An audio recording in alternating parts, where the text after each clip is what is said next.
तर आज दिनांक 25 मार्च 2026 रोजी गाव सिरला, तालुका औंढा, जिल्हा हिंगोली येथील शेतकरी यांच्या शेतामध्ये आलो आहे.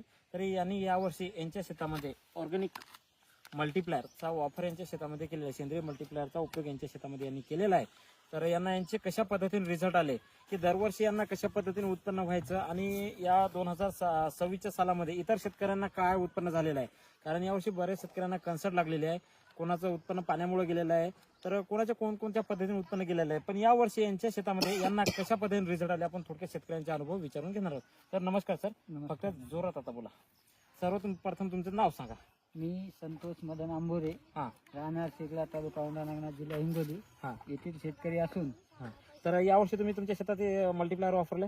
हो. तर हे जे तुमची जे हळदीचं बेन आहे हे कोणत्या जातीचं आहे पहिले सांगा. शेलम जातीचं आहे माझ्या हळदीचं बेन. प्युअर शेलम. प्युअर शेलम. तर याची लागवड कधी केली होती हळदीची तुम्ही.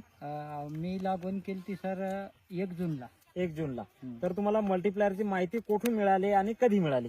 मला मल्टीप्लायरची माहिती थोडी लेट मिळाली. ऑगस्ट महिन्यामध्ये हे आमचे मामा आहेत, यांनी सुरुवातीला पुढे आणली होती यांच्या शेतात वापरण्यासाठी. तर ते मला म्हणले मल्टीप्लायर सोडून पहा, रिझल्ट नाही नंबर 1 आहे. मी सुरुवातीला एकरी 1 किलो सोडा. त्याचे रिझल्ट आपल्याला लगेच दाखवायला सुरू केलं, चांगली वाटली. नंतर मी वापरीत गेलो.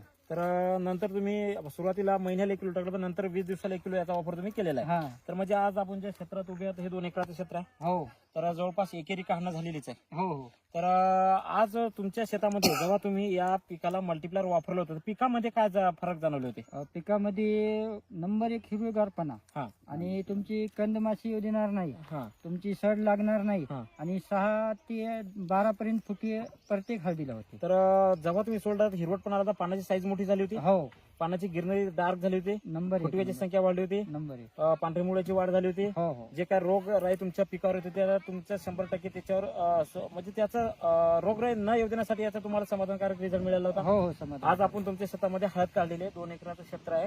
जवळपास अर्धी हळद झालेली आहे, एकेरी झालेली आहे. तर आज रोजी तुम्हाला हळद काढल्यानंतर या हळदीमध्ये काय काय बदल जाणवले. हळदीमध्ये एक तर कांड्या भरपूर साईज ठोकर झालेली. इकडे पहा शेतकरी मित्रांनो, हातात धरा. शेतकरी मित्रांनो तुम्ही बघू शकता आज त्यांच्या शेतामधले हा ढिगा आहेत. तर त्या कांद्याची साईज तुम्ही बघू शकता, ही मोठी झालेली आहे. हो. त्याच्यामध्ये आणखीन काय बदल जाणवला तुम्हाला. एक तर पिवळ सरपण आलाय आणि कांडी भरपूर जाड झालेली आहे. तिला 1 किलो 4-4, 5-5 लेकर निघाली खालून. म्हणजे 1 किलो 4-4, 5-5 लेकर सुद्धा निघाले आणि त्यांची साईज सुद्धा वाढलेली आहे. दरवर्षी अशी हळद तुमच्या शेतामध्ये निघत होती. नाही. याच्यामध्ये बंड्याची साईज म्हणजे तुम्ही म्हणताय की एका बंड्याला 3 बंडे आहेत. 3 वाढ आणि त्यांचे थोंब अशा पद्धतीने निघाले. तुम्ही बघू शकताय लालसरपणा सुद्धा वाढलेला आहे, शेंगाची साईज सुद्धा वाढलेली आहे. भरपूर. याच्या अगोदर असं उत्पन्न तुमच्या शेतामध्ये आलं होतं का. नाही आलं होतं. नाही. म्हणजे तुम्ही मल्टीप्लायर वापरून समाधानी आहात. समाधान आहे. इतर शेतकऱ्यासाठी काय सांगू शकता मल्टीप्लायर. मी यंदा थोडं लेट झालं, ऑगस्ट महिन्यामध्ये भेटलं. पण यंदा सुरुवातीला हळद ज्यावेळेस लावली त्यावेळेस पासूनच बीज प्रक्रिया सुरू करणार आणि नंतर लगेच चालू करणार. एकरी यंदा जवळपास 10 किलो यंदा मल्टीप्लायर सोडायचे मला. येणाऱ्या सीझन मध्ये सोडणार. तुमचं बाकी कोणताच रोग येऊ देणार नाही. 1 नंबर हिरवीगार हळद होणार, फुटवे चांगले राहणार, क्वालिटी, पानं रुंदी राहणार, सगळ्या गोष्टी चांगल्या राहणार. तर मल्टीप्लायर वापरून तुम्ही समाधानी आहात 100%.